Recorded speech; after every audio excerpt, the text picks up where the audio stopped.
+1 പ്രവേശനത്തിന് ആവശ്യമില്ലാത്ത സർട്ടിഫിക്കറ്റുകൾക്കായി വിദ്യാർത്ഥികൾ വില്ലേജ് ഓഫീസുകളിലും താലൂക്ക് ഓഫീസുകളിലും കയറിയിറങ്ങുന്നു. സർട്ടിഫിക്കറ്റുകൾ ലഭിക്കാൻ കാലതാമസം നേരിടുന്നവർക്ക് അവ ഹാജരാക്കുന്നതിന് നിശ്ചിത സമയപരിധി അനുവദിക്കുന്നുണ്ട്. +1 ഏകജാലക പ്രവേശന മാർഗനിർദ്ദേശപ്രകാരം പ്രവേശന സമയത്ത് സർട്ടിഫിക്കറ്റുകളുടെ അസൽ കോപ്പികൾ ഹാജരാക്കിയാൽ മതി.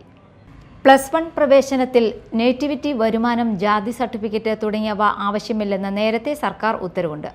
2021 ഒക്ടോബർ 7-ന് പദ്ധതി നിർവഹണ വിലയിരുത്തൽ നിരീക്ഷണ വകുപ്പ് ഇത് സംബന്ധിച്ച് കൃത്യമായ മാർഗനിർദ്ദേശ ഉത്തരവ് ഇറക്കിയിരുന്നു. എന്നാൽ ഇത് അറിയാത്ത പലരും ഇത്തരം സർട്ടിഫിക്കറ്റിനായി എത്തുകയാണ്. നേറ്റിവിറ്റി, ജാതി എന്നിവ തെളിയിക്കുന്നതിന് SSLC ബുക്ക് മാത്രം മതി. സ്കോളർഷിപ്പിന് ആനുകൂല്യം ലഭിക്കുന്നതിനായി SC, ST, OEC വിദ്യാർത്ഥികൾക്ക് മാത്രമേ വില്ലേജ് ഓഫീസർ നൽകുന്ന സർട്ടിഫിക്കറ്റ് ആവശ്യമുള്ളൂ. +1 ഏകജാലക പ്രവേശന മാർഗനിർദ്ദേശപ്രകാരം പ്രവേശന സമയത്ത് സർട്ടിഫിക്കറ്റുകളുടെ അസൽ കോപ്പികൾ ഹാജരാക്കിയാൽ മതി.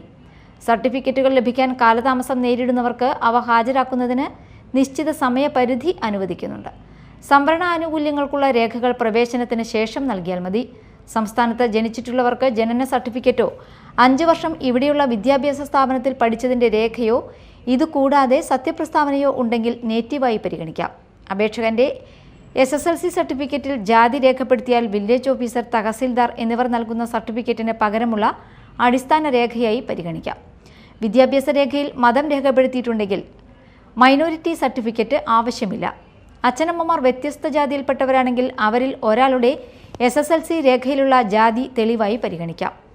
വാട്സാപ്പ് മുഖേന വിദ്യാർത്ഥികളെ തെറ്റിദ്ധരിപ്പിക്കും വിധം പല വിധത്തിലുള്ള അറിയിപ്പുകൾ പ്രചരിക്കുന്നുണ്ട്. വിവിധ ജനസേവന കേന്ദ്രങ്ങളുടെ പേരിലും ഇത്തരം വ്യാജ സന്ദേശങ്ങൾ വ്യാപകമായി പ്രചരിക്കുന്നുണ്ട്. News desk, media time.